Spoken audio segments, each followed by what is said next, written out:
जय हिंद दोस्तों। आइए आज हम लोग नील्स बोर के परमाणु मॉडल के बारे में जानते हैं। इसके पहले जो रदरफोर्ड परमाणु मॉडल का जो पढ़ाए हैं उसको जाकर देख लीजिए। वीडियो को देखने के बाद आप इस वीडियो पर आइएगा तो मतलब बहुत ही अच्छा लगेगा, कारण कि यहाँ पर दिए गए रदरफोर्ड मॉडल के दोस्त, अब उसको नहीं जानिएगा तो इसको देखिएगा तो कहाँ समझ आएगा। तो उस वीडियो को देख लीजिए, उसके बाद इसको देखिएगा तो और अच्छा लगेगा।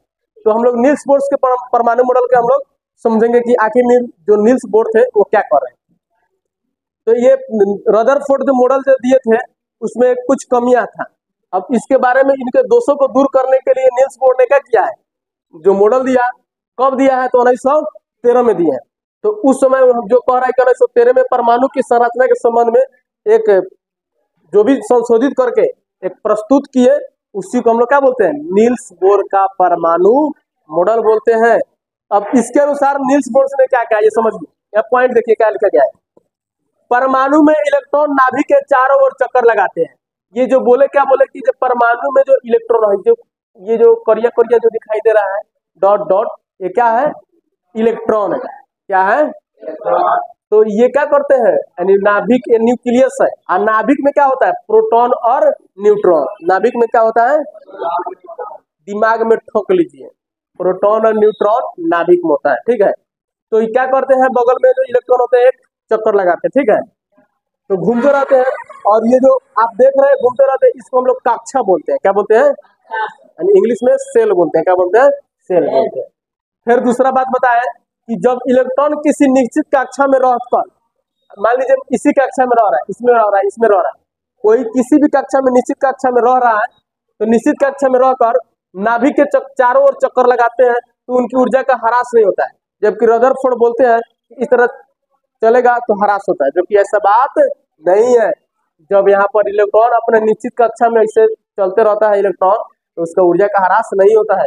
मतलब जैसे हम लोग दौड़ते हैं तो दौड़ते रहते हम लोग थक जाते हैं ना, तो ये किसी निश्चित कक्षा में चल रहा है तो इसकी ऊर्जा का ह्रास नहीं होगा। अब देखिए इन कक्षाओं को, यही कह रहा है कि इन कक्षाओं को ऊर्जा या सेल कहते हैं। ऊर्जा या ऊर्जा सेल कहते हैं। क्या कहते हैं, ऊर्जा सेल कहते हैं।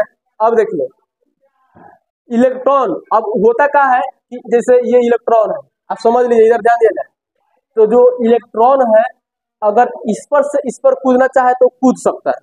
बात समझ आ रहा है। अगर एक कक्षा, जब इलेक्ट्रॉन एक कक्षा से दूसरी कक्षा में क्या करता है, छलांग मार सकता है, कूद सकता है, इधर से बाहर से भीतर, भीतर से बाहर, दोनों अंदर बाहर भीतर मतलब जा सकता है। तो कह रहा है कि जब अंदर से बाहर जाता है तो ऊर्जा का अवशोषण होता है। जब अंदर से बाहर कूदता है तो क्या होता है, ऊर्जा का अवशोषण होता है, यानी अपने अंदर ऊर्जा आता है। लेकिन वही जब होता ये है कि जब बाहर से अंदर आता है तो ऊर्जा का उत्सर्जन होता है। ऊर्जा का होता है, उत्सर्जन होता है। अब देखिए ये जो नाभिक था, इसको हम लोग जैसे हम बोले ना कि प्रोटॉन न्यूट्रॉन दोनों रहता है, तो नाभिक जैसे ये हो गया, इसके बगल वाला जो सेल का अच्छा था उसको हम नंबर से शुरू किए, 1 नंबर ले लिए। क्या ले लिए, 1। दूसरा कक्षा को 2 नंबर ले लिए, तीसरा कक्षा को क्या ले लिए, 3 नंबर। वही अगर इंग्लिश के लेटर से स्टार्ट करते हैं तो के से स्टार्ट करते हैं। कहाँ से स्टार्ट करते हैं, के से, के एल एम, के एल एम। तो नील्स बोर का जो कहना है कि जो हम लोगों ने परमाणु में इलेक्ट्रॉन के चारों ओर में कुछ निश्चित ऊर्जा वाले वृत्ताकार कक्षाओं में, मतलब इनका कहना क्या है कि जो ये परमाणु है इसके चारों ओर क्या करते हैं, इलेक्ट्रॉन वृत्ताकार यानी वृत्त के आकार। ये समझिए, थोड़ा सा हम फिगर में मतलब टंच है, थोड़ा सा ध्यान दीजिएगा इस पे। तो ये क्या करते हैं, वृत्त आकार पर इलेक्ट्रॉन क्या करते हैं, घूमते रहते हैं। पहले का बात ये बताए। दूसरा बात क्या बताए कि जब इलेक्ट्रॉन किसी निश्चित कक्षा में रहते हैं, ठीक है, तो नाभिक के चारों ओर क्या करते हैं, चक्कर लगाते हैं, तो उनकी ऊर्जा का ह्रास नहीं होता है।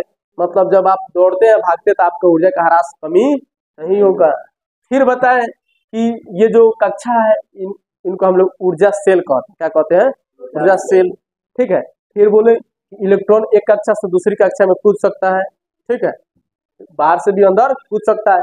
जब इलेक्ट्रॉन अंदर से बाहर कूदता है तो क्या होता है, ऊर्जा का अवशोषण होता है, और जब बाहर से अंदर कूदता है तो ऊर्जा का उत्सर्जन होता है। और यहाँ पर ये न्यूक्लियस नाभिक है, इसके पहले कक्षा को नंबर 1 को हम लोग एक से भी शुरू किए हैं, दूसरा को 2 से, तीसरा को 3 से, और इंग्लिश में आए तो के एल एम। ठीक है, अब नील्स बोर का क्या दोष है क्या अवगुण है, इसको हम लोग अगले वीडियो में समझेंगे।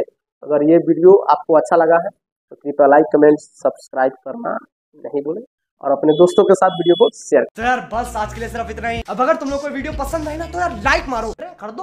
अब अगर तुम लोग नए हो तो यार सब्सक्राइब करो।